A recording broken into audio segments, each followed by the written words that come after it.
All right, well, my name is George Potts. I lead the Government Relations Committee for AAF Pittsburgh, and I am really excited to share and introduce Clark Rector, who's the Executive Vice President of Government Affairs for AAF National, okay? Now, when it comes to Clark's role, when you say government affairs, what does that mean? Can he tell us whether Jim Jordan will be the next Speaker of the House today on the third vote? No, he can't forecast that. He's not. I mean, Jim's not going to win anyway. But that's not what Clark does.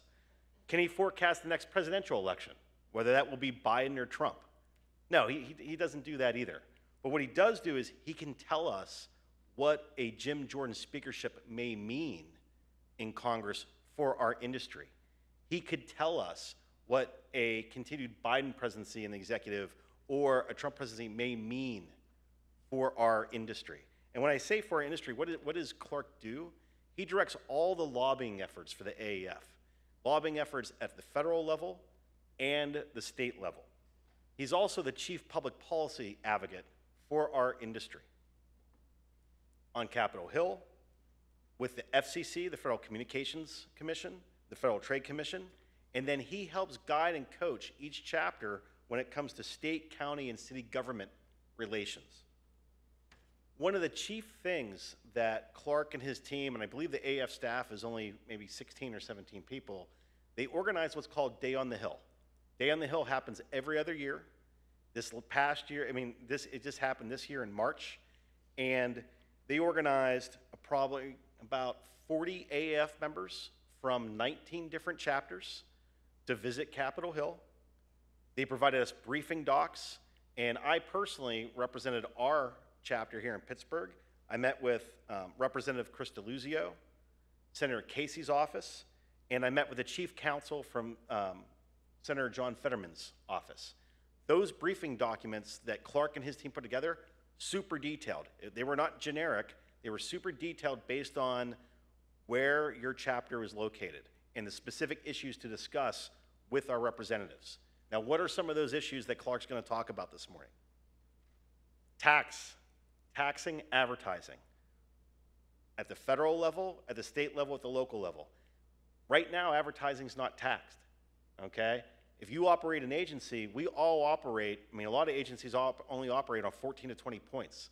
If there's a 4-point tax on advertising, an 8-point tax on advertising, that's significantly going to cut into our profits. And who will pay for it? Will it come out of our profits, or can we pass that on to a client? Big debate. His team ensures that we make sure that taxation of advertising is addressed anytime it comes up in legislation at the federal level, and it comes up very often at federal level, as well at the state level or the local level. Former Mayor Peduto debated taxing advertising, in particular outdoor advertising in our city of Pittsburgh. Secondly, privacy, all right? You may think that Clark, when you hear lobbying, you think, is he having steaks and wine with senators and congressmen all the time? And no, it's not just that type of activity. It's complicated activity. Talk about privacy, okay? There are 8 states that have omnibus privacy laws on the books. There's 7 more states where it's sitting on the governor's desk for approval. Penalties to breaking those privacy laws range between $7,500 and $50,000 per penalty, all right? I own a 7-person agency. We get a $50,000 privacy violation in the state of Oregon if we're operating there. That puts my agency likely out of business, all right? Can't afford that type of penalty. Clark and his team make sure that we're educated about those privacy laws. And if you run an agency across those different states, you have to abide by each of their individual privacy laws, which is why the AAF National and Clark's team supports, and we support, a federal privacy law that makes it consistent across all states. Lastly, he coordinates with the Federal Trade Commission. When I say coordinates, communicates with the Federal Trade Commission and ensures that we're educated about updates on endorsements and testimonial guidelines in social media, for instance, which were just updated this past year. COPA, which is the Children's Online Privacy Protection Act. There's been updates to that, making sure that we're aware, if we're advertising to children, what do we have to abide by? So he's going to talk in a lot greater detail about those different things, so I'm super excited to introduce Clark. The last thing I want to say is, with your AF membership, I believe that Clark and the efforts on behalf of the AAF in regards to government relations is one of the most valuable things you get out of membership. It's behind the scenes, you don't necessarily see it, but they are ensuring that our industry remains profitable and we can operate in a transparent fashion within the regulations that are set by our federal, state, and local governments. Clark Rector, everyone.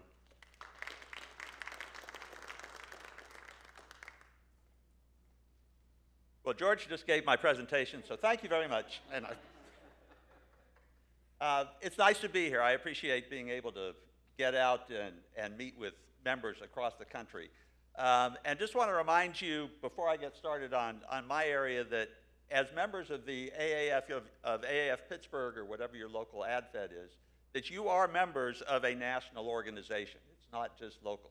You are full members of not just District 2, but AAF National. And we do a lot of programs that I know you're familiar with, the American Advertising Awards. It's the biggest creative competition in the United States. We do a lot of diversity efforts. We administer the Advertising Hall of Fame, the Advertising Hall of Achievement, which will be in New York next month. So there are a lot of things you benefit from. Our Chapter Services Department has a lot of resources for running your local organizations, and I hope you're taking care of them, communicating with Dawn Reeves, who runs that, and her assistant Amanda DeHart, who is from Pittsburgh. She doesn't live here anymore, but she has roots, and I know she has a lot of fond feelings for Pittsburgh. But I'm here to talk about my area of AAF, which is government affairs. And George, mentioned the team a number of times. You're looking at the team. At AAF, it's an individual sport. I'm the guy.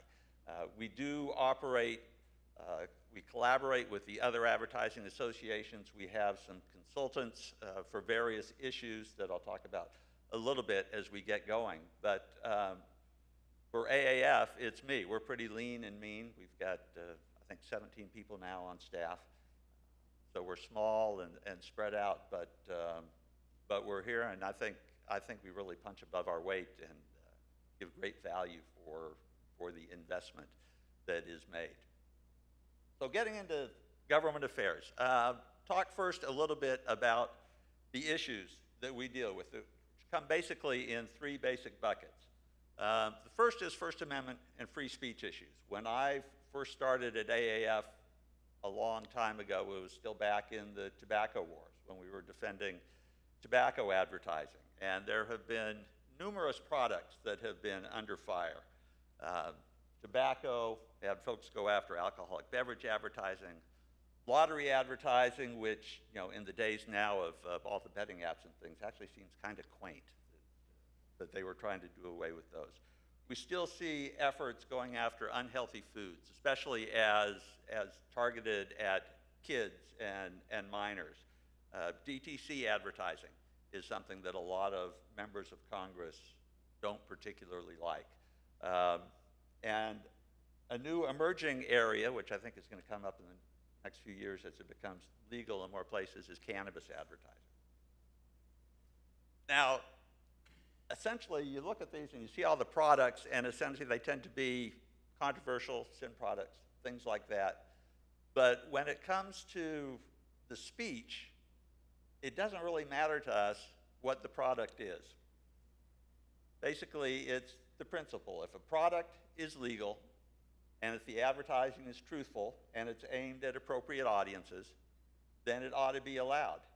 The First Amendment back in the 70s actually said that commercial speech is protected by the First Amendment. The Supreme Court said that. And there are limits on how much the government can do that. If it gets back to the principle I said, if the product is legal, if the advertising is truthful, and it's directed at appropriate audiences, it's protected by the First Amendment, and the government can't ban the advertising unless they can show a direct cause and effect between banning it and achieving some kind of goal. And it has to be a legitimate goal. So we have been active in those things. The industry has gotten out in front on a lot of the issues, particularly on food advertising issues. do a lot with self-regulation. There's an organization called the Children's Food and Beverage Advertising Initiative, in which the industry and, excuse me, and the food companies voluntarily restricted the types of advertising, the types of products they would do to younger kids, to show that this is a responsible industry and that we are willing to do what is right, and we want to do what is right for all consumers, especially the more vulnerable ones, like children who don't have the capabilities yet to always understand exactly what is advertising, what's a promotional message, and what is not. Second big area, and where I spend most of my time these days, and the newest one, is online privacy and data security. As more and more communications and advertising have moved online and use data, and we're able to more granularly target consumers, there's a lot of concern about the use of that data and how much sensitive data is out there, and whether or not there's the prospect for abuse on that. And generally speaking, what we're talking about is being able to use the data responsibly, to deliver that advertising to consumers. The interest-based advertising. We know consumers are more interested in getting those messages that they want to see. If senior citizens don't want to get advertising for baby products, things like that. And so this allows marketers to better target their advertising to people who are going to be more interested in it. But it does raise issues in terms of what kind of data you can use and what is appropriate. And so again, the industry has gotten out in front of that. There's an organization called the Digital Advertising Alliance. If you go online and you see pretty much any website or any ad up in the corner, there's a little turquoise triangle. That's the icon for the Digital Advertising Alliance, and it allows consumers, if they click on that, to be able to be educated about what kind of data is being shared, what's going on, and to opt out and have some control of how that's done. So we recognize that there needs to be some kind of national privacy law, and we're in support of doing that. But we want to make sure that the law recognizes that the responsible use of data is really good for consumers, it's good for businesses. It's what helps make the marketplace grow, it's what makes the internet grow. But there does need to be that protection. As George mentioned, there are a number of different states that have passed their own privacy laws, some of which are not bad, some of which are a little bit more restrictive than others. But the problem with that is, if you have multiple privacy laws in multiple states, it becomes difficult, if not impossible, for marketers and advertisers to comply with all those laws. So what we are in favor is one national standard. We think there ought to be a national law passed by Congress that imposes the same standards all across the country. So consumers in every state, in Pennsylvania, Ohio, in California, or wherever, are all protected at the same level. So we're a group, members of a group called Privacy for America, which has developed very comprehensive principles on what we think those standards should be. Now, I'll be honest, when you get into what the standards are, from our perspective, it's a lot less important as to what the details of them are. And trust me, the details when you get into dealing with stuff online gets mind-bogglingly complex, much more, frankly, than I always understand. But it doesn't really matter as much what they are as long as they're consistent and something that allows that responsible use of data. And so we're working in the Congress to try and convince them to move ahead. But as you know, Congress, even when it's functioning as it's supposed to, it used to function as it's supposed to. There are some issues going on there now, as you may be aware, and things aren't happening. But it moves very, very slowly. And so there have been these state issues that have come up, and there have been privacy bills introduced in probably more than half the states at this point. And actually, at one point, there was a bill last year here in Pennsylvania.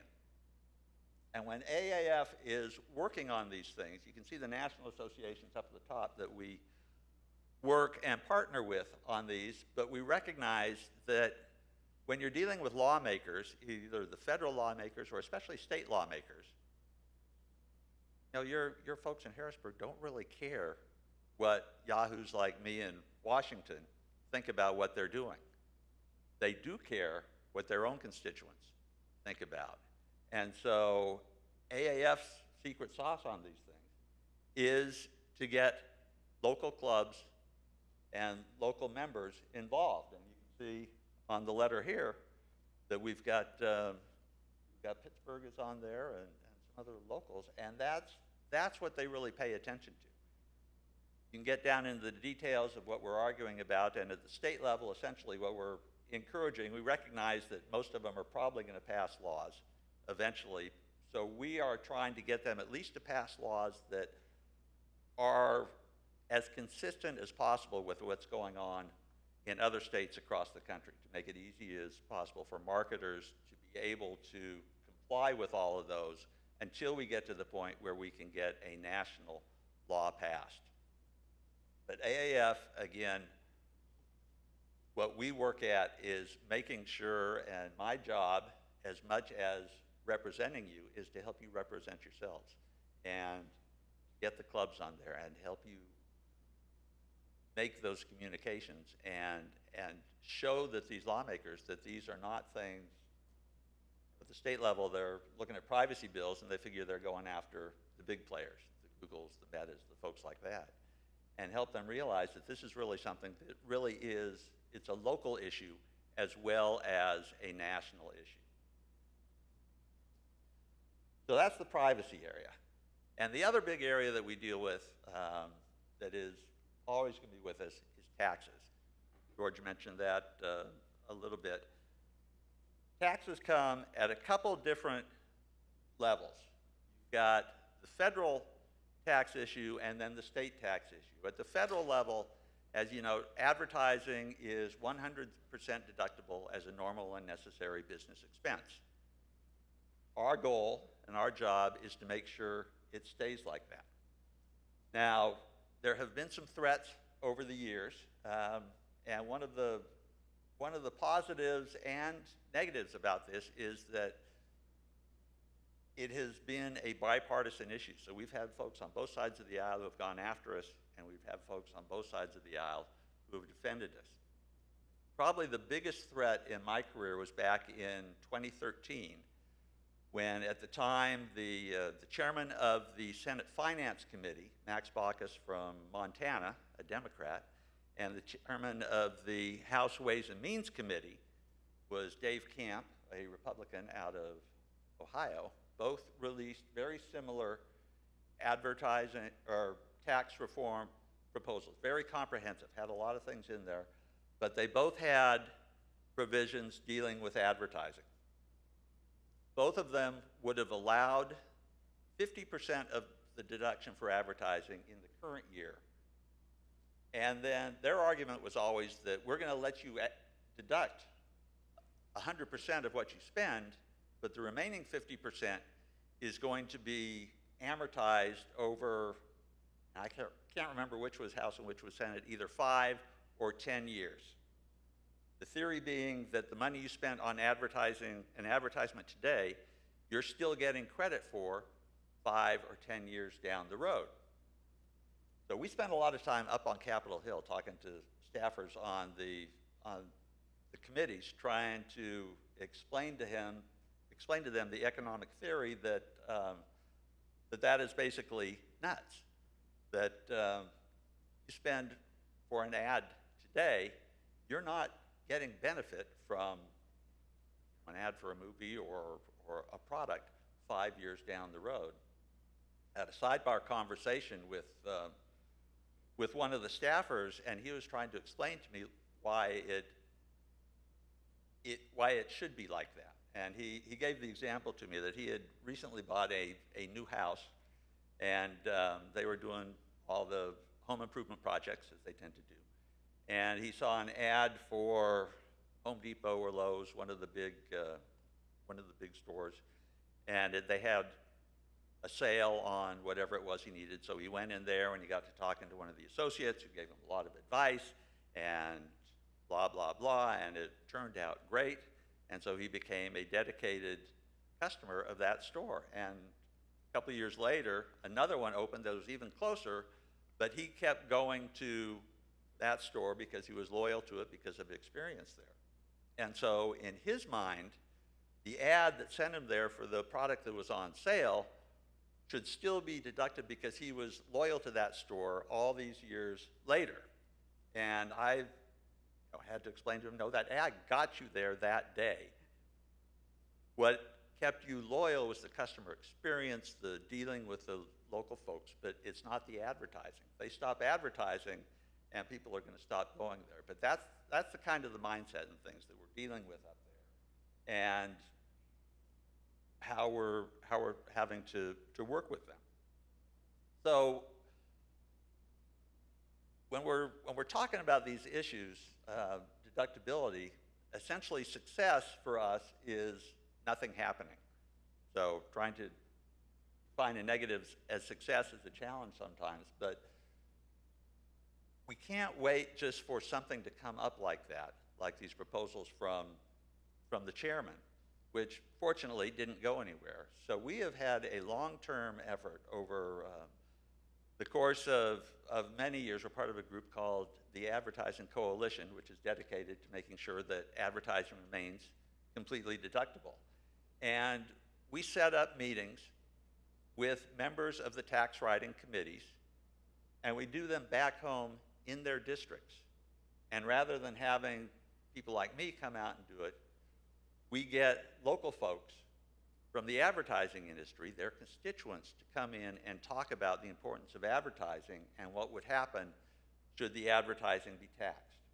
Back in May, we had one set up with Representative Mike Kelly, Northwest Pennsylvania, Erie, in that area, and Colleen Stubbs and Wayne in here? Wayne Waite was actually one of the participants in the meeting, and at the last minute they had to move it to Zoom because of some health issues. But those meetings are very, very powerful because, again, these lawmakers who are setting tax policy are hearing from their constituents about the importance of an advertising deduction. Learning advertising is not just the New York, Chicago, LA business, but it exists in Pittsburgh, it exists in Erie, it exists in every market across the country, and it's very, very important to them.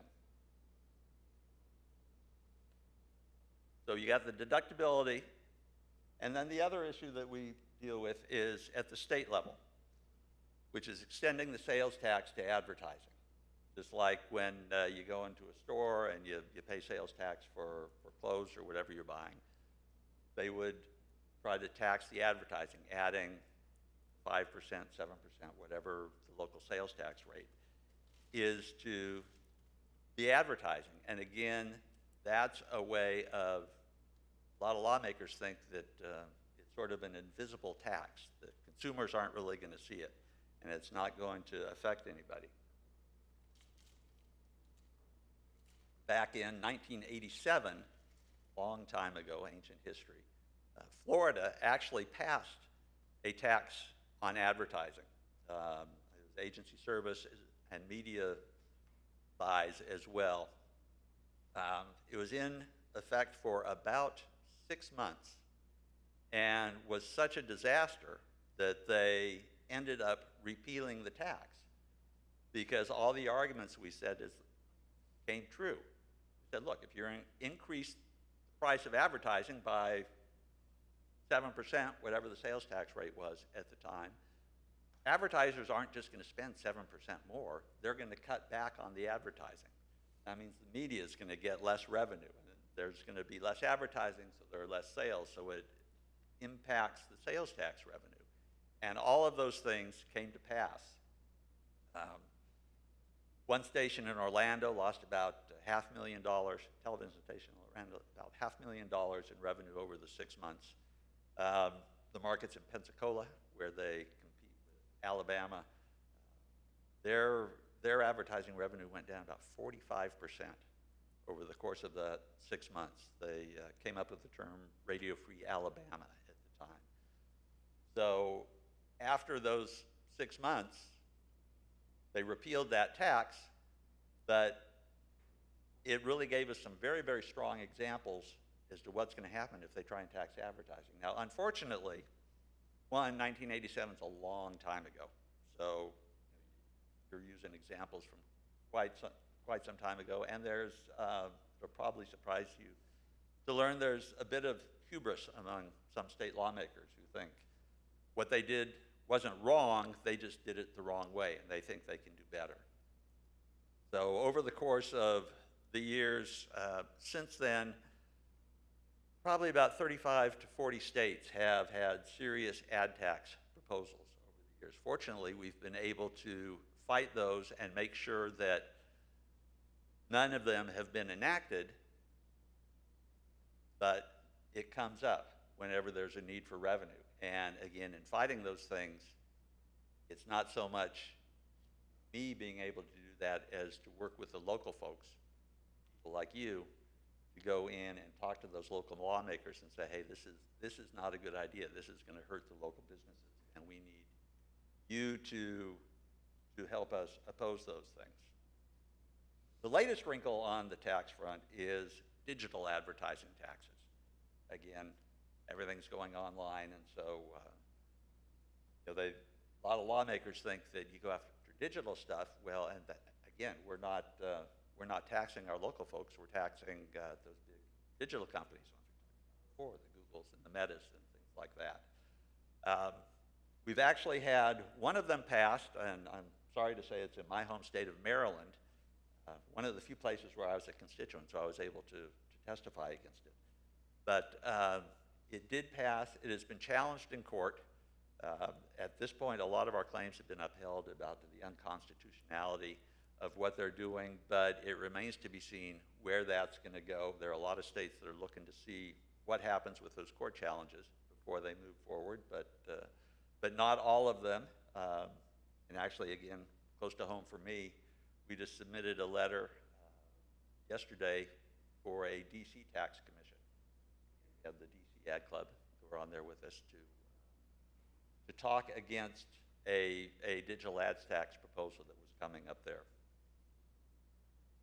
One of the big things that we have going for us is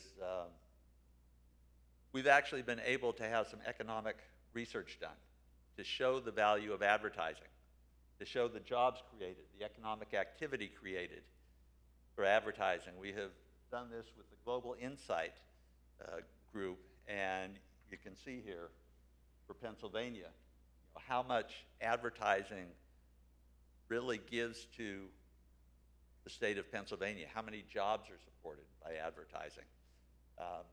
And I'll tell you that we've had this for a number of years. It's been updated a few times.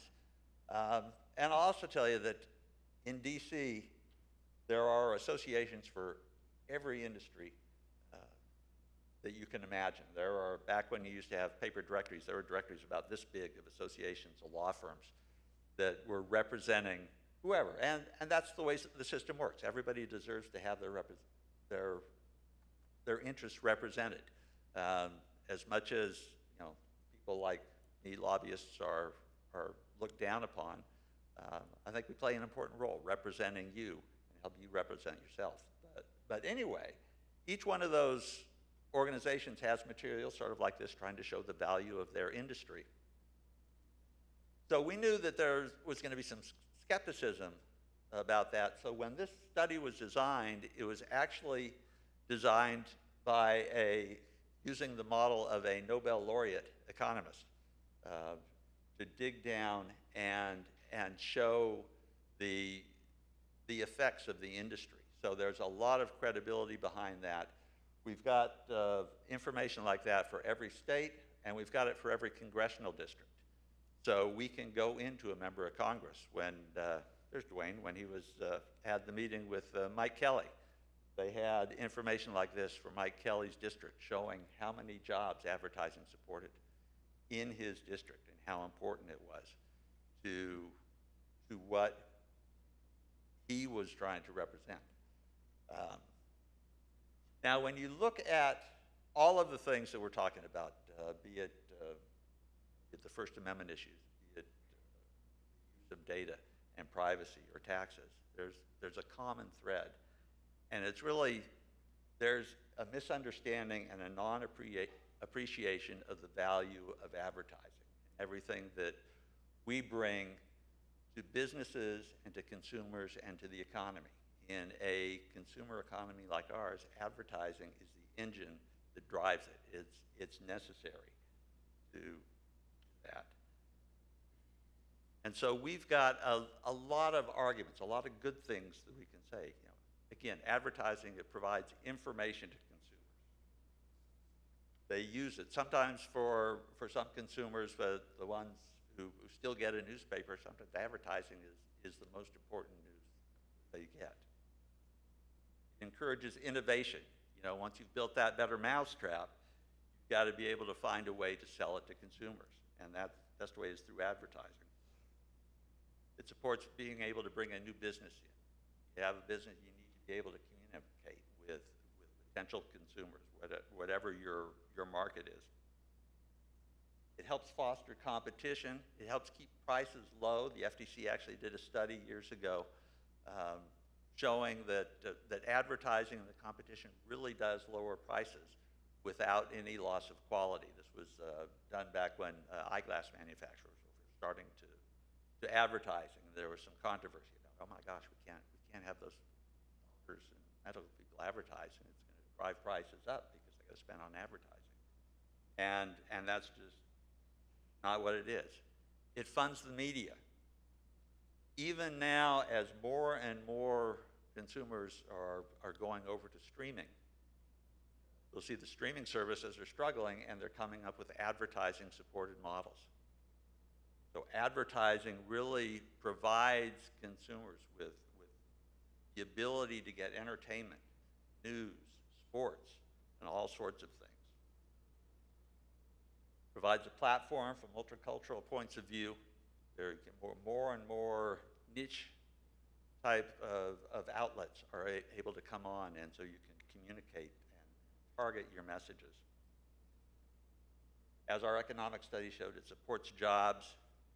It supports economic activity at the national and the local level.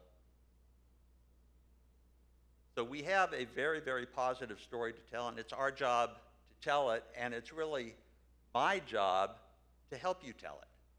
Because as we've talked about with getting the local folks on, local clubs on those letters, getting local people into the meetings, it's you that the lawmakers want to hear from. It's not me that they want to hear from.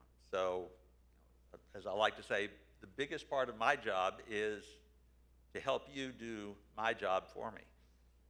And I thank you for that, because you've done a good job. So what are the types of things that you can do at the local level? First, recognize that you're a part of, as I said, something much, much bigger. We've got over 150 local clubs all across the country doing the same types of things, doing the local outreach to members. Sort of dig down in the weeds a little bit about administrative stuff. Appoint, George had to leave, but have a legislative chair, somebody who's actually interested in this stuff. I know not everybody is, and I understand that. Make sure that you're able to contact with people on a regular basis. Survey your membership. In a market like this, chances are you got people who know the local council members, who know your local state representatives, who know your member of Congress. And again, those are great people, because when you reach out to them, it's a familiar face.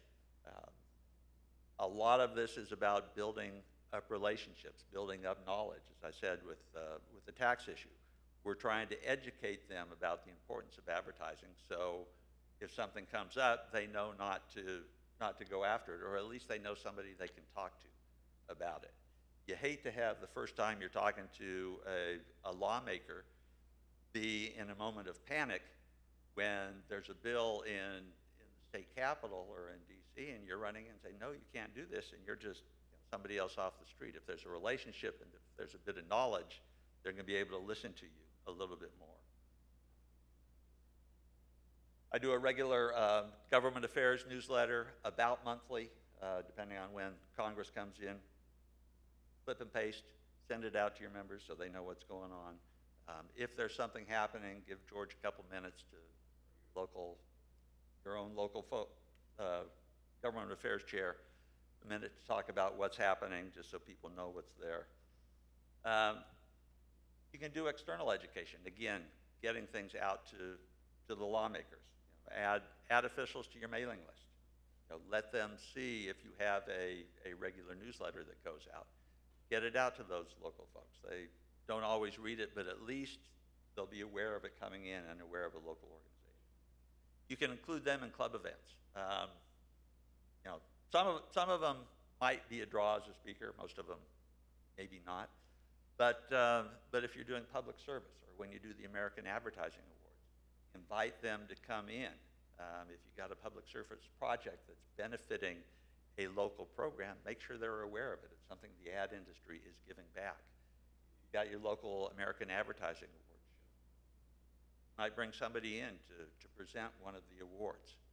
They like to have a little FaceTime. It gives them a view of the best the industry has to offer, and then at some point, if something is coming up along the way, they will have they'll have some knowledge of the industry and the local folks, and so you're again not a stranger going in and talking to them.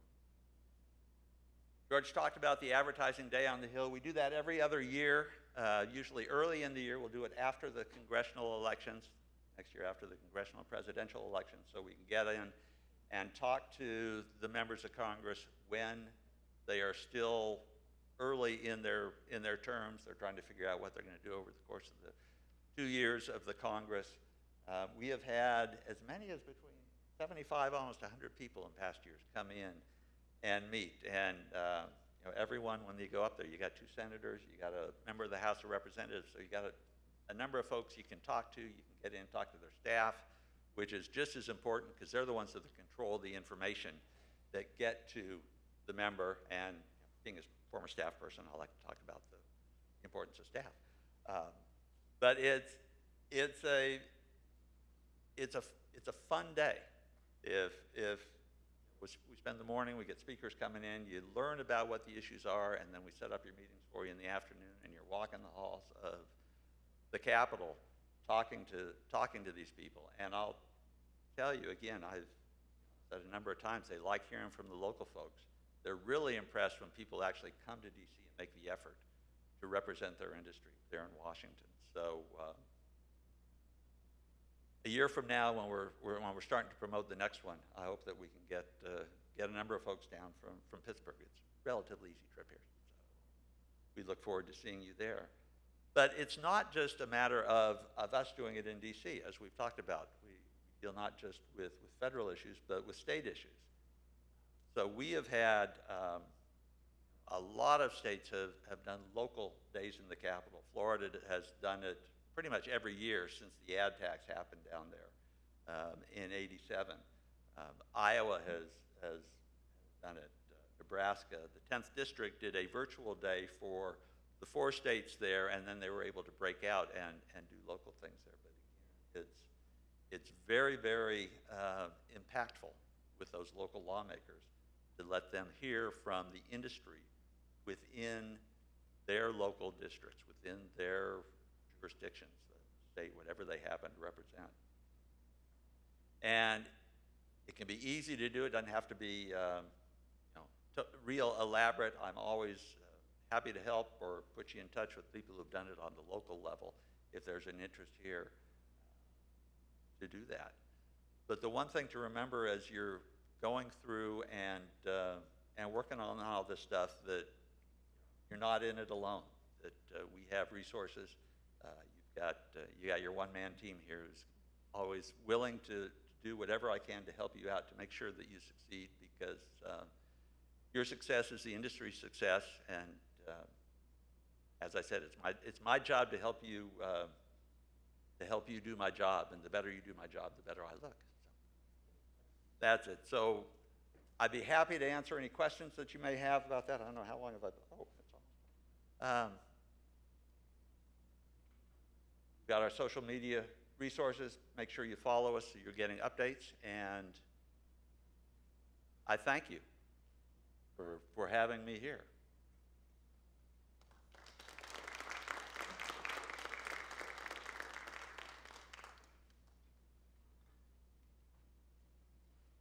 Did anybody have any questions for Claire? We have some time.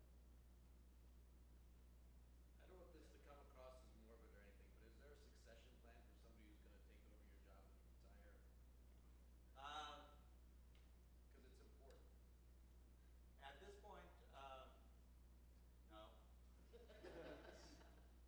Although we've got a little ways to worry about that, so I obviously won't be here forever, but it's, we'll when it happens, we'll definitely give it some thought. I'll be involved in it and make sure that we get something there. I mean, it's not that hard. I can do it.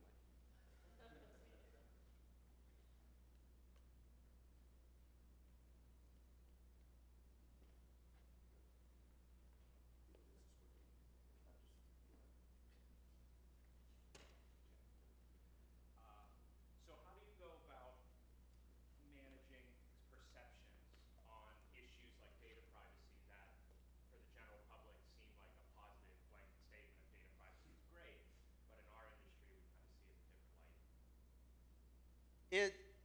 It really is a challenge, and it's something that we've discussed a lot. It's not a secret to anybody that advertising doesn't always have the best reputation. That the worst examples out there are the ones that tend to be things that people remember. But if you talk to consumers, even on the privacy stuff, a little bit of education with them goes a long way. If they realize what the trade-off is, what they're getting for allowing some responsible use of data, and what comes back in terms of how much becomes available on the internet, and how many paywalls are not there because of that advertising support, the appreciation goes way up. But it's not always a quick elevator pitch. So it is a challenge. If somebody has some great ideas, we're willing to listen to them.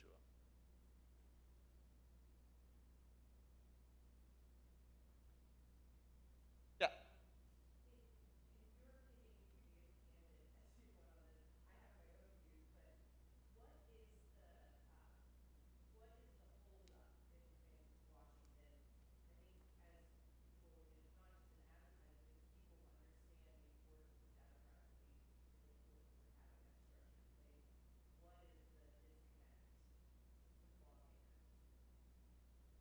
But part of the problem is that and not just on advertising stuff, but a lot of issues. A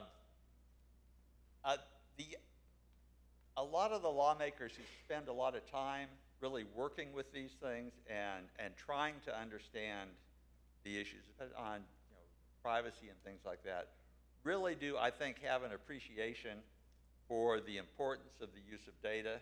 Especially if you start transferring it over to their own campaigns and how much they use data to try and go after voters and things like that. But the knee-jerk reaction is not always on our side. It's always easier to be outraged at, oh my gosh, this advertising is following me around forever. It's so creepy. But when you deal with consumers and take the time to get them to understand it, that creepiness level goes down a lot. But it's a lot harder to do that. We don't have the knee-jerk kind of reactions to that. It takes a little time to explain it. And the atmosphere, especially in DC as of late is not one that appreciates a lot of nuance and time for understanding of the other side. Thank you. Appreciate being here.